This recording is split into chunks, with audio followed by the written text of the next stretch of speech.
You are about to listen to a Jason Burgos exclusive interview. I'm good, and have a bunch of questions for you. Appreciate the time, and I appreciate just how accessible you were and cool with setting up the interview. You know, not a lot of well-known fighters and champions are as easy to reach and cool with everything as you are. Yeah, man, I'm not a snob. It's all cool. Now, the first question is, talk to me a bit about your background. You know, you are Vietnamese and Australian. Were you born in Vietnam and lived there for a time, or were you born and raised in Australia? And also, what was your family situation like growing up? So, I was born in Australia, born and raised in Australia, Sydney, Australia. So, my parents are originally from Vietnam, so they escaped the Vietnamese War during the 80s and 90s, sorry, so 70s, 80s. And yeah, so they escaped the Vietnamese War and came over to Australia. And yeah, so we had they had their family. It's four siblings, me, my brother. I got a younger sister and an older sister. And yeah, man, we grew up in Australia, living the Aussie life. Yeah. Well, I mean, what was it like? You know, as a person, living in the States, I live in New York. You know, we hear a lot about people that come from South and Central America and immigration stuff like that. Was it an easy transition for them for Vietnam to Australia? Was it difficult? Did they have to struggle for a long time? Did you struggle at all as a kid? Look, my parents, look, from what I know, I don't think they struggled as much as Australia was accepting, and plus they came with a huge community, so they weren't Mm, the only ones. hmm Now in terms of growing up in Australia, thankfully I wasn't bullied or I wasn't discriminated against for being Asian. It was just I was raised as an Australian kid, and my parents never put any negativity that they went through onto their kids. So we grew up a new life. Um, we didn't know much into detail of what they went through. hmm Um, because we never we never got to it, and my parents never fed it to us, like, or the negativity that they went through. They just wanted a new life for their family hmm and move forward as a family. Did you practice martial arts or anything like that as a kid? Never. I was playing. I played rugby since I was 7 years old. So my parents we lived in a neighborhood where the kids would be playing outside, playing rugby league, and I come out and I join them, and I was like the dummy kid where I didn't know the rules or anything like that. So I was constantly getting smashed and tackled and dropping balls. And I didn't know what the hell was going on. But then I slowly picked up the game and learned the rules. And when one family sees another family like their child wanting to do the same thing, it's all support. And our neighbors were very loving and very supportive, and they brought me into their family, and their two child at the time were playing rugby, and they taught us the whole game. And yeah, man, I grew up I played rugby league for like 10 years, man. Hmm. Why Mm. was it something that you felt, you didn't want to go professional? It wasn't an aspiration to maybe become a pro one day, or no? Yeah, most definitely. I lived and breathed and slept everything rugby league. Mm, It was something that I loved and I enjoyed doing and meeting new people. Unfortunately, I just got injured. mm. Because of my frame back then, I was the tiniest one in the whole team. So I was hiding behind all the Islanders and all the bigger Australian guys, and when it came to me getting tackled, like my body couldn't handle it, and Mm. I had multiple dislocations in my shoulder, tackling guys that are like 50 kilos heavier than me. Um, yeah, man, it was just one of those things where multiple injuries led on to multiple injuries, and I had to hang up the boots, man. And the funny thing is, I mean, I've been interviewing several fighters from the PFL, like guys that are just joining the league this year, and oddly enough, a few of them just also did not come from any kind of martial arts background. And it seems to be kind of like a trend of newer generations that kind of grew up knowing things like Pride and UFC and stuff like that. What made you say, go from rugby to mixed martial arts fighting? I mean, and I get rugby is a very tough sport, so it's not a crazy transition. But were you always into the sport even as a kid? Like, what makes you say, okay, yeah, MMA, professional fighting, yeah, I want to do that now? Look, I never really heard of martial arts or MMA in general up until I was about 18 years old. Hmm. I knew it was starting to break into the scenes. There was fights here and there. I just never wasn't into it.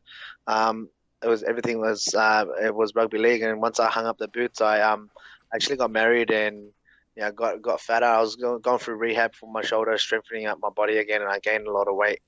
So once gaining a lot of weight, yeah, I was just like, you know what, my neighbor, he was doing taekwondo at the time. He invited me to their dojo, and because they just started teaching jiu-jitsu there, and I was like, sure, I'll come. And then surely enough, it was the perfect transition because rugby was like more wrestling based and tackling, and jiu-jitsu was like, you got the big guy versus a small guy, and it's a constant grapple. So there's that competitiveness there, which made me fall in love with it. Mm-hmm. But yeah, once starting jiu-jitsu, I instantly got hooked and learning new things and learning that you can submit somebody 2 times your size. It's a good feeling. And the interesting thing, I mean, like say for example, the UFC is doing well in Australia now, and it's becoming a legitimate hotbed for the sport. But that wasn't always the case, and it was a bit of an issue. It seemed at first when the UFC was trying to go in there, and it was like big blocks of times in between shows. And the impression you get from at least this side of the globe is that the sport wasn't necessarily accepted at a time for a while in Australia. Is that the truth? Is the Australian MMA scene kind of small and kind of niche? Or did friends and family look at you funny at all for getting into MMA, or is it much more acceptable than maybe we're getting from here in the West? No, it's not as acceptable. People still see it as barbaric, Mm. and they don't see like the hardship and the discipline that comes through in learning mixed martial arts. They just see two guys underneath the spotlight punching on, fighting. Mm. So that's why it's always like a negative thing when it comes from like someone else's perspective of not knowing the sport at all. They're always going to say that it's barbaric or whatever it is. But yeah, back then it wasn't as accepting. My parents never accepted me taking up the sport. Hmm. Yeah, so once I started training and my parents knew that I'm like one of those guys. If I like something, I put my head down. I'm gonna do it regardless of whether you say yes or no. It's something I do it. And my parents came to the point where just let him do whatever he does, and if something we can say we told you so, like that. Yeah. So they're that type of person, that type of people. Sorry, but yeah, they knew that. I mean, I was coming home with trophies. I was coming home with victories, and they were like, "Oh, yeah, I'm actually getting somewhere." And like, my parents never watched me fight at all. Mm-hmm. But when I brought home the Australian title, my dad was like to me, "All right, that's enough now. You've won the Australian title. Hmm. You're a champion. You don't need to do it no more like that." So no parents like to see their kid getting hurt in general. Mm. So they were very protective of myself and my other brothers and sisters. But yeah, it was just one of those things. Like when I won the Australian title, I got offered the one championship contract, and from there, my dad thought that I was going to hang up my gloves, but I was like, I'm going. So yeah. How does it work out now? I mean, you're a father. What do you feel what they feel now as a father, and if they're into any of that stuff? And are you going to be nervous, or are you like totally gung ho? And if they're into MMA, you're totally down with it. No. So at the time, I wasn't I was naive. I was just like, I'm gonna do whatever I want. Mm. Up until my kids were are growing up now, and I'm going through like all the parenting stuff. Like, don't hurt my Mm-hmm. kid, don't hurt.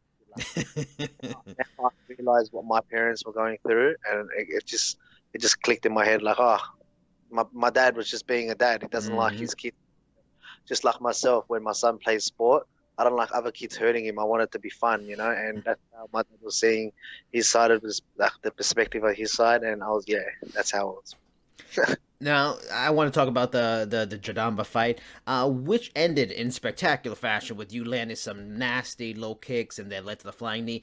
I'm a big fan of low kicks. I've written about it for Sherdog. You know, it's such an effective technique. You know, talk to me about what you like about the technique, and was it something you felt when scouting Jadamba could be very effective against him?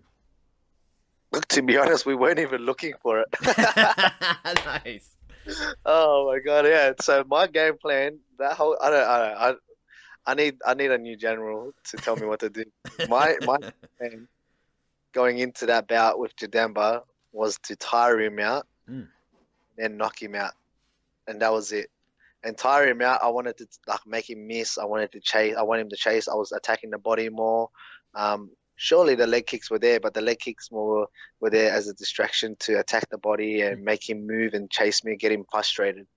And we knew going off his last two bouts against Tokadome and I'm sorry, Edward Kelly, he doesn't like it in the third round. Like from the third round onwards, I knew that that was my chance to shut him out, and we knew it was going to be a tough fight.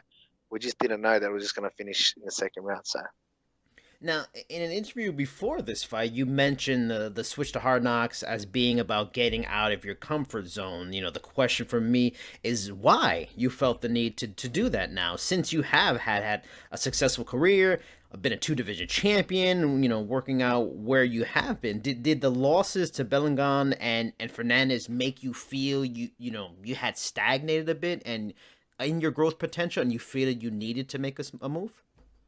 most definitely, most definitely. So look, yeah, as you said, man, I had won two world titles.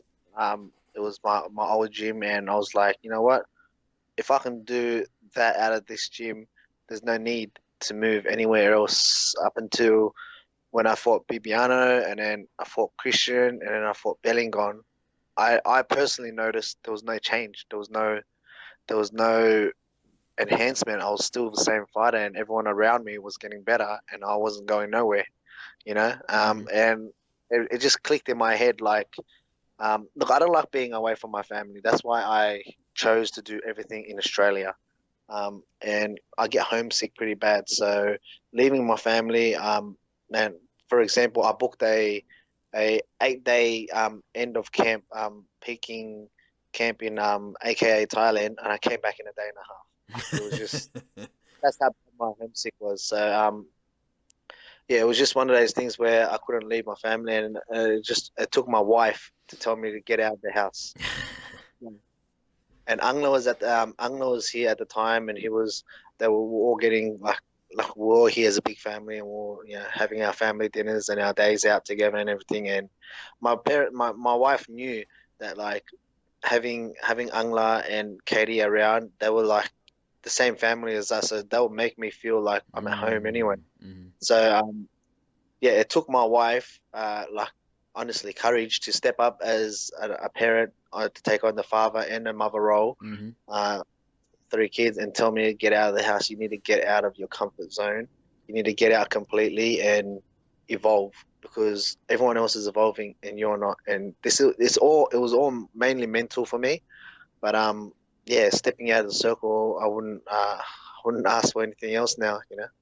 And I've talked to certain fighters, so a couple from Bellator that talked about, you know, changing camps. It was a good thing for them. And I've talked to other people that, like I've talked to Phil Davis a couple of days ago. He was saying, like, you know, no, it really wasn't worth it. It is you know, you don't want to change things that you're good at and you feel and stuff like that. You know, he had his own thing.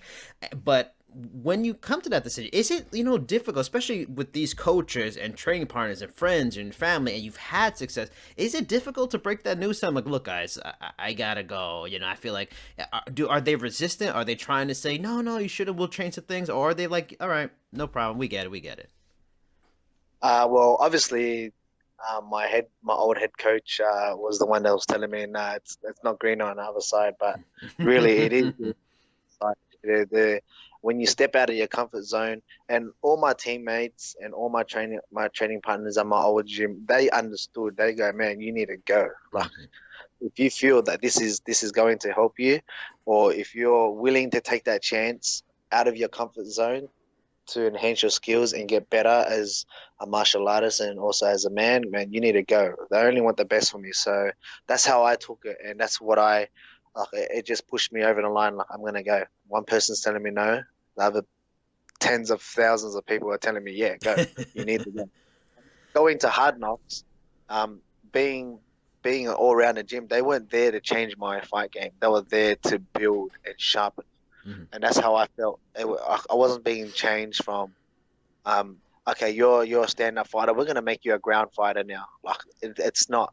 It wasn't like that. It was more the fact that, okay, these are your skills. This is what you're used to. Let's build on it, muscle memory, and sharpen it up so it's more effective in your fights. Because we can't teach you how to fight. You already know how to fight. That's how I felt, and that's what they've said to me, and that's what it was preached upon me, and that's what made me feel better as a martial artist, not being changed for someone that I'm not. Mm-hmm. Yeah, and I want to get more details too on that because, talk to me about your work with Henri Hooft. You made a point to thank him in the post-fight interview, and I've interviewed Steve Mowry, I've interviewed Ong Lan Song too, and they raved about working with him and how big a difference it made for them, especially Ong. And you had 7 knockout wins in your career. You're a very good striker already. Talk to me about how he helped you in this camp and maybe improved you on a technical and even mental level. Because Mowry told me, the way he explains techniques is really great. It's like, honestly, working with Henry, it's simple. There's no scientific shit. There's no like, oh, you need to do this and do this before you can throw this. No, it's keeping it simple, keeping your ones and your twos and your punches strong, your guard up, and that's it. And it's like he builds that confidence in you to make you feel that you're more than ready. You're more than ready to take out you are where you are because you belong there. And yeah, that's the confidence that he brings, and it rubbed off on me. And I was like, man, working with Henry, I've never got this confidence from a head coach before. My old head coach was like, he'd organize the training and then he wasn't even there. Like he was just watching. He's not like participating. Henry's like the type of guy where he puts his body on the line. He's got like pads there. You throw a silly kick and you hit him. He goes, it's okay. I've got the menu. Whereas you throw a kick to someone else and they're like, oh shit, give me a break. But yeah, he's just one of those coaches that like, it's a hard sport, and he's been there and he's done that, and his experience just rubs off on you. Now, funny anecdote from the fights, you also mentioned in the post-fight he doesn't like you calling him coach. Why is that? It's so funny because it's just a respectful thing for me. Like throughout my whole time at Hardknocks and even in Japan, and it only stopped up to Japan. Like every morning I'd say morning coach, and I go. And if I needed help on anything, say, hey coach, can you help me with this? And then he'll be over straight away. But in Japan, morning in Japan, we were all walking down. And I'm morning coach, and he goes, look, I want to do a deal with you. I'm like, holy shit! Everyone's looking at me like I'm in trouble. And he goes, from now on, I want to call you Martin, and you're going to call me Henry. All right. He goes, you don't see me walking to you and go, hey student. Yeah, I call you your name, and that's what you're known by, and I want you to call me Henry. I'm like, okay, done. I'm like, all right. Now, you talked a little bit about being homesick in the U.S. and stuff like that. I mean, but in your experience in the U.S., first, did you enjoy your time spending there in the U.S. for the camp? And is Hardknocks 365 going to be your home for fights for the foreseeable future? Yeah, so I've already booked my next flight out to Florida. So I'll be there for just the end of May, start of June. For my next fight camp, and Florida Hardknocks 365 is my new home gym. When in Australia, I train with my my coach, my striking coach, who's been there with me since the Gaffarov fight. And yeah, so he actually before the Gaffarov fight, he's been with me since the first Gaffarov fight where I lost. So so yeah, he's the one that has been there from day one, and he trains at just a local gym here where he teaches PT and everything like that. So I'm always with him constantly when I'm in Australia. Hmm. But when I'm overseas with Hardknocks now, everything's going to be done at under Henry. Yeah. Now, you were the first one fighter to win titles in two divisions, and even attempted to win at third at bantamweight. There is a divide in fan and media opinions on champions switching divisions. Some feel fighters should effectively clean out their division before they move up, and then the more traditional way. And yet people love super fights. People love champ hashtags. Yet the fighter point of view is very different. It's about, maximizing money. What is the motivation for you? Does being a multiple division champion mean more to you than a legend in one and defending the title a whole bunch of times, record amount of times? Is there better money options by moving around? Like, what is the motivation for you to become dual and even a triple champion? Yeah, so the motivation at the time was just based on opportunity. Like I had won the featherweight title. I was underweight 2 days prior by like 2 kilos, and I was like, "What's the next weight down?" And I was like, I planted the seed, saying, "Oh, I just won it." Murat had just taken out everyone in the division, defending the titles and up and coming and everything. So I was like, you know what? Before defending the title, why don't I, fight the champion of the bantamweight division? And at that time, it was Bibiano, and he was on like a freaking 10 fight winning streak, whatever. It cleaned out his division, and I was like, you know what? I can opt to choose and fight in featherweight, or I can go down to bantamweight. And I planted the seed, and I let the media blow it up and do whatever they want to do with it. But I was focused like, okay, who am I going to defend my featherweight title against next? And then I was ready to go. I was like not injured from that fight against Murat, and surely enough, 2 weeks later they offered me a title fight against the lightweight champion. I was like, hold on a minute. Like, this is the opposite to where I want to go.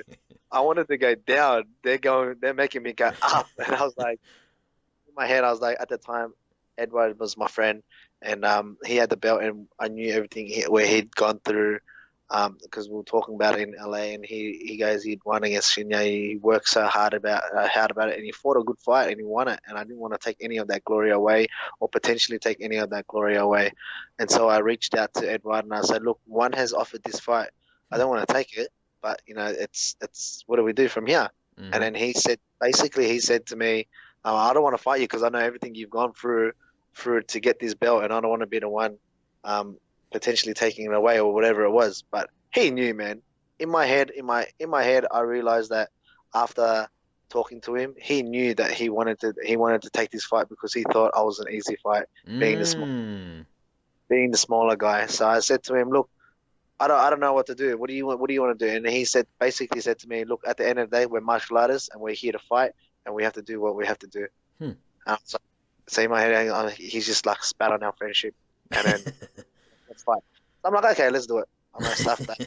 I signed the contract and I sent it away, and the rest is history. I won the lightweight title, and then it was hard enough for one championship to deny me the bantamweight title, because that was what I was asking for, and that's how the champ status came up. Mm-hmm. I thought I won a really split decision fight, but it is what it is when I went to Bibiano. But I think, thinking back, if I had switched camps before that fight, I would have guaranteed won that title. Mm-hmm. But I guess this is where life takes us, and this is what life presents us. And the opportunities come, opportunities go. It's just all about in the moment and executing what's in the moment. And going to that, I mean, the obvious question is, you mentioned you're having a fight at the end of May. I'm sure that the news will come out. If it hasn't yet, I haven't seen it. But what's next? I mean, I know you mentioned in an interview would have liked to have fight Shinya, but Shinya's getting a different opponent lightweight. Is Fernandez, something you really would prefer next? I mean, I'm guessing my gut would be you're going to defend the featherweight title next. But is a fight with Bibiano, who has a title again, is that something you would like in 2019? Look, for the rest of this year, I just want to defend my legacy. and that's defending the featherweight title. Mm-hmm. There's up and comers. There's a lot of fighters coming out of the featherweight division now. So I want to solely focus on my own division and dominating that division before the ball is in my court and I can start calling out people. Because at the moment I had come off those 2 bantamweight losses. I had won the featherweight. I defended my title already. Sorry, my daughter's screaming in the I background. can hear. I'm on the phone 1 second. Sorry, man. I'm so sorry. It's fine. I had a similar thing happen with Demetrius Johnson one time. He was yelling at his kids. Man, they just spring up on you out of nowhere. Yeah, I know.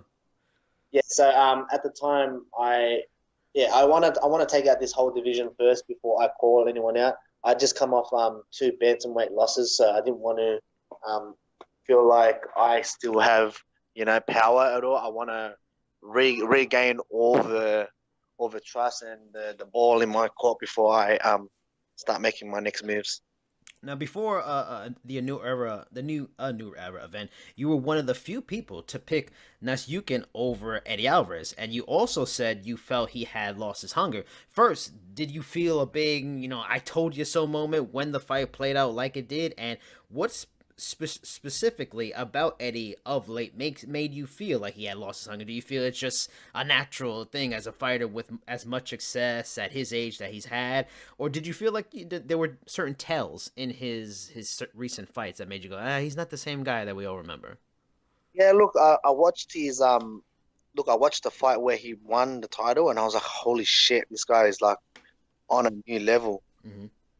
And that was against the Santos RDM, and I was like, man, this is good. But then when he fought Connor, it was just like, I think he was just like, I don't know. It didn't look like the Eddie Alvarez that I've been following for years, So I was like, and then when the fight happened and ended the way it was, I was like, man, I don't think it's gonna.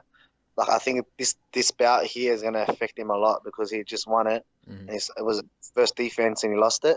And I thought like it was going to affect him a lot. And then surely enough, he fought against was it Justin Gaethje and Poirier, and they were stand and bangers. And I was like, man, that's not a smart fight to fight, Mm-hmm. And I thought, I'm pretty sure he lost both of them by.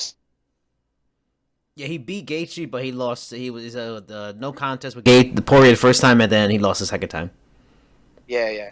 And then I thought that mentally affected him. And then when this opportunity came up to come to one championship, and I seen an interview that he done, and he was thinking more for his family's sake. Mm-hmm. He goes, I was going where the money is.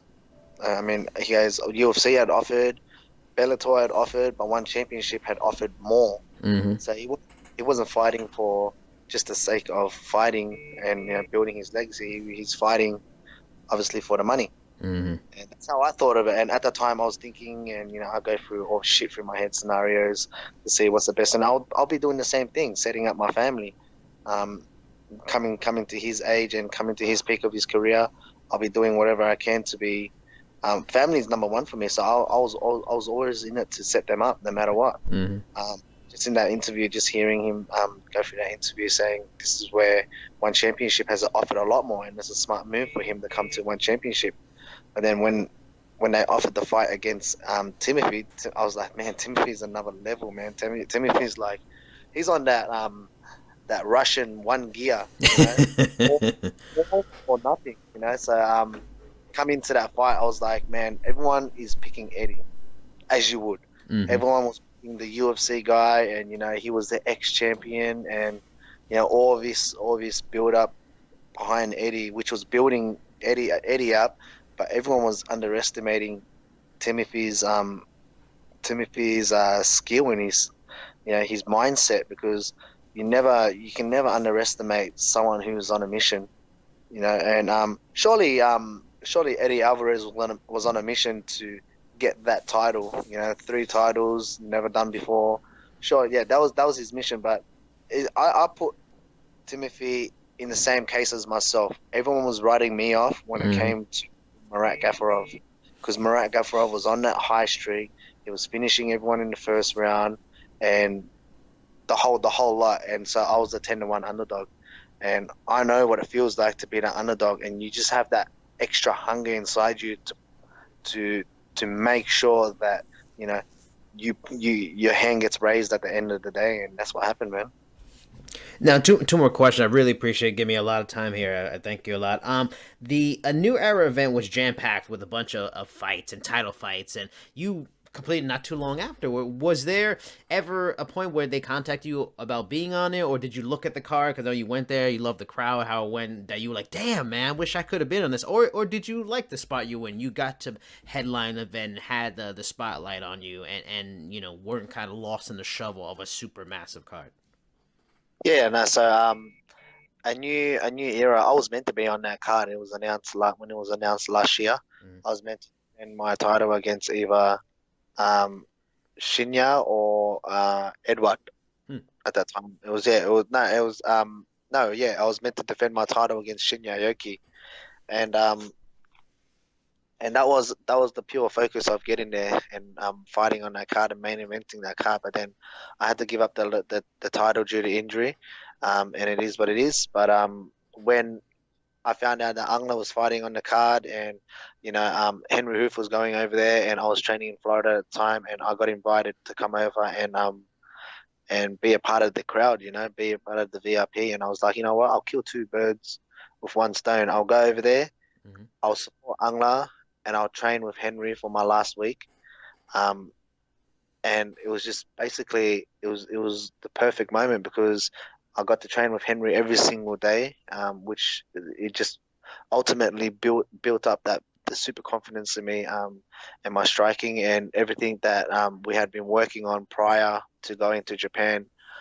We just continued it in Japan, and yeah, it was just a blessing to be there, be in Japan for the first time, support my boy Angla, train as usual, peaking week, and enjoy the moment of event week.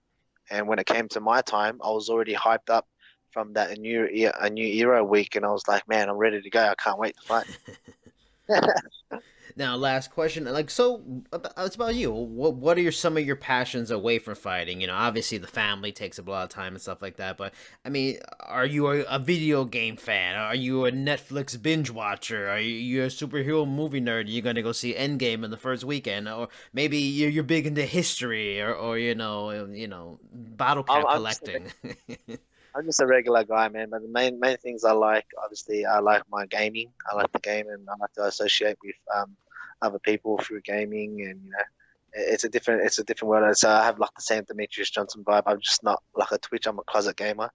Um, What games do you like? What games, if for people that may listen to this, that's what they might find you on.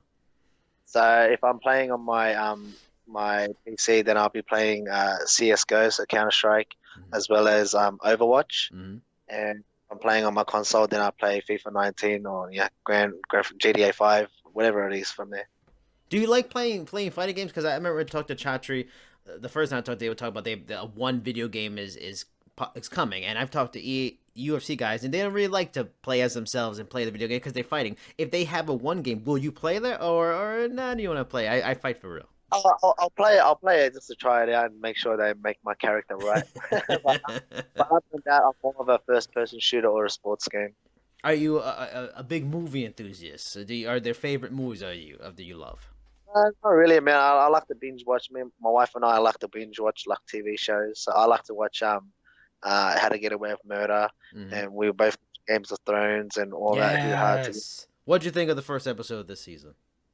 It's a bit intense, But slowly, so that's just the suspense is building up. Put it on the record now. Who's gonna be on the throne at the end of Game of Thrones?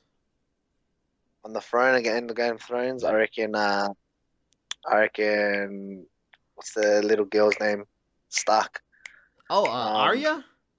Arya Stark. Wow, bold claim, but I like it. I like it. And I'm, yeah. I'm being different. I'm being different to everyone. I'm being. But yeah, that's how it is. I like my cars. I like my bikes. But yeah, the main thing I like to do indoors is obviously game.